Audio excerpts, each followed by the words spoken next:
Hey everyone, History Mystery Man with you from Elmore, Ohio, small town America. I love it. I've always been fascinated with small town America. And we're going to be digging into small towns across America here on the History Mystery Man. Talk to the people that live here. Why do they live here? Why do they move here? What is it that's so alluring and charming about small town America? Elmore is absolutely fascinating. Old buildings line the street dating back to the late 1800s. Our focus today, Mantiques here on Main Street. This place is super duper fascinating. You're gonna love it. Main Street. I'm not sure if this is actually Main Street, but it might as well be here in Elmore, Ohio. There are some fascinating things in this building, which I understand was built in 1870. Do I have that right, Ernie? Correct. Ernie, the store owner. You own the building, right? I do. Okay, and this building was built in 1870. Give me a little background on the building. And it's been a Jaeger Hardware since then. Started in 1870 by Gustavus Jaeger. And 5 generations of Jaegers ran the hardware until 1980. Now that's amazing in itself. 5 generations of one family run a hardware store for 100 years here, or something like that. More than that. More than that, yeah. 145, something like that. I don't know. What's your specialty? Do you have one? What do you? Just What do you guy sell? stuff. Yeah. Well, where do you find all this stuff? It walks in the door. I even heard a rumor that you have Hitler's girlfriend's underwear. I did. You did. They sold. They sold. Take a What would picture. something like that sell for? I mean, It sold for $8,000. oh my gosh, you're kidding me. No. All right, well, I can't wait to see what else you got here. This is one of the most interesting shops I've ever been in, and it's in Elmore, Ohio. Look at this place, the exposed brick, World War I and World War II. Is this World War II or one? Both. Both and 1 and 2 uniforms. There's so much here. Check out these original wide planked wood floors. You had a signed letter from Mark Twain as well? Correct. And that went for about 15 grand? Correct. Wow. Did I see something online from William Tecumseh Sherman? Something signed? Right there. Where? Oh.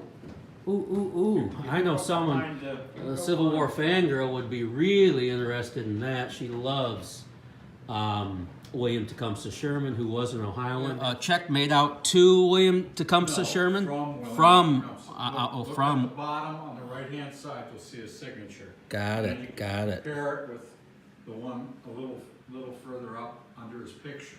Yeah. That's a steel cut engraving. It's fabulous. The look on his face. What's that worth? Whatever someone will give you for it, huh? Whatever somebody wants to give me for it. There's propaganda posters from World War II. Pretty famous ones, actually, and the largest of the sizes they came in. Here's some Klan robes. Ku Klux Klan? Correct. They walked in posters from Ohio native Roy Rogers, whose real name was Leonard Sly. Roy Rogers? I didn't even know he was from Ohio. Oh yeah. Yeah. That's interesting. Is this a little workshop you have back here? What's the back end of this place all about? Well, this is just tools, antique tools. Ah, okay. I restore collectible saws. There's artwork up on the walls. Is it hard to make a living in small town America, Oh, yeah. Elmore, Ohio? Yeah, I mean, yeah, absolutely. yeah. Absolutely, yeah. I mean, do you ever wish you would have? No. Okay. No. Been No. somewhere else? or- Elmore is a little jewel. Yeah, that's what I get from it in just the short time I've been here. Why do you think people live here all their lives and never leave? I mean, is there something specific to Elmore? It's a hidden little jewel here. Yeah, and do you know, I'm sure you know a lot of the people that have lived here forever. Yeah, 10 generations, sure. Oh man, do you think there's some sort of false, I shouldn't say that, all the things going on in the world today, do people feel safer and more secure in small town America? I think they do. Their values are pretty traditional here, and fairly compassionate, and your neighbors will help you here, and they're extremely honest too. You could leave a pallet of gold bricks outside of my door, and nobody would touch them. That to me is fascinating. Yeah. Because they wouldn't last 6 seconds in downtown Sure. pick your big city. Sure. Sure. That's very interesting. Yeah. I can see the magic to this place. Do you live here? Right upstairs. Woo! And you own the building, I right? do. Ghosts don't need to go there. Ghosts? Yeah. Well, we have the headless motorcycle rider. I have heard about that. What Yeah. is that? And that's someone that actually died in the Yeah, town? in a motor. He was decapitated. Oh, Yeah, he Lord. came back from World War I, found his girlfriend, his fiance actually, in bed with somebody else, and took off on his motorcycle, and he didn't make it. And you don't see him wandering around without his head here, do you? Actually, you do. You see the light from the motorcycle coming across the bridge on certain nights, but around midnight.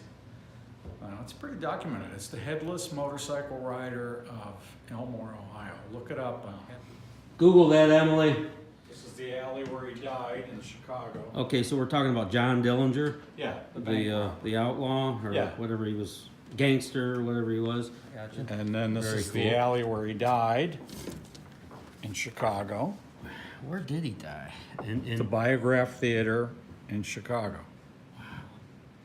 And this man here with the white pants is straddling a pool of his blood, and women were dipping their handkerchiefs in his blood. Oh, This Lord. keeps souvenirs. This is also an original photograph. Wow, that's interesting. There's what would have been his high school graduation picture Right here, on the wall on the left. John Dillinger. John Dillinger's original high school photograph? Yep. Interesting. What would have been had he not been in the joint.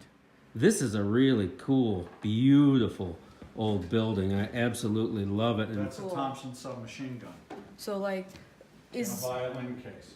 do they? which is- Why do they keep it in the violin case? Because you could walk in with a top coat, wearing a top coat and a violin case, and people thought you were a musician. Pull the machine gun out of the case, and you could bring it up from the front of your top coat. That's fascinating. Yeah, it's called the Chicago typewriter.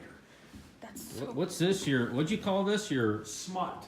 classic smut rack? It's quality smut. Oh, quality. It's quality Of- smut. Of course it is. The sound of lust, of course it is.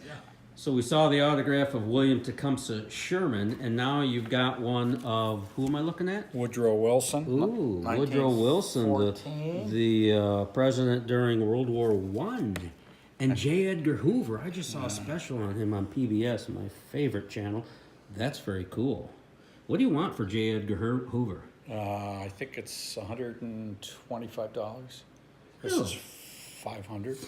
$500 for Yeah. Woodrow, huh? Oh yeah. This seems almost reasonable, affordable to me. Oh yeah. Hmm. Yeah. That's interesting. One from J. Edgar Hoover, FBI, right? Correct. I might have to put my name on that one. More on that later. Okay. This place is so cool. You got to see it if you're coming to Elmore. Ernie, when stuff comes in the door, how do you know it's authenticity? I mean, Well, is there's it tests. the experience you have in the business, or? It is. It's all of that. It's experience in the business. It's paying attention to what your five senses tell you. There's certain tests you can do with ultraviolet light. And the ultraviolet test is you put a black light, and if it fluoresces, it's fake. And if it doesn't fluoresce, it's real.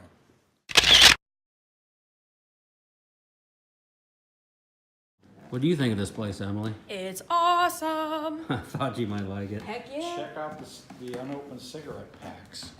Uh-huh. So he traveled and he gave me this collection of coins from all around the world. So I got coins from all around. What? Is this real? Oh yeah. Oh my god, I'm both petrified and fascinated at the same time. You're talking the Ku Klux Klan. That's terrifying. Yeah, it is. It's the creepiest thing I've ever seen with my own eyes. Here's something hardly anybody sees. This is the very first back of the $1 bill when they started printing small size money in 1928. Wow. It's called a funny back because people look at it and say, well, that's a funny back. It almost looks Confederate-like. Or Confederate. That's Counterfeit. Not, that's the word. I was Confederate. Yeah. Oh, Lord. This is the original $1 bill. This is the 1928 bill. Interesting. Yeah. What's the value on something like that? This one is probably $75. What is your favorite thing in here? Do you have one? Yeah, the Dillinger stuff. The Dillinger, which we covered. Yeah. That is very You cool. already got that, yeah. You know, when I visit small town America, I often ask the question, why do you live here? Maybe the better question would be, who wouldn't want to live here? With the beautiful Portage River running through Elmore, Ohio. Elmore, Ohio, founded in 1851. I went to the library today just to do a little research. I found out that there was, I could only find anyway, one murder in Elmore, Ohio, way back in 1926. I mean, there's one murder a day in Chicago. And you know, with all the things going on in America today, the recent school massacre in Parkland, Florida, certainly comes to mind. The attraction of small town America is more alluring and, in fact, more attractive to me with each passing moment. For the History Mystery Man, I'm Don Radeball, and we'll see you next time.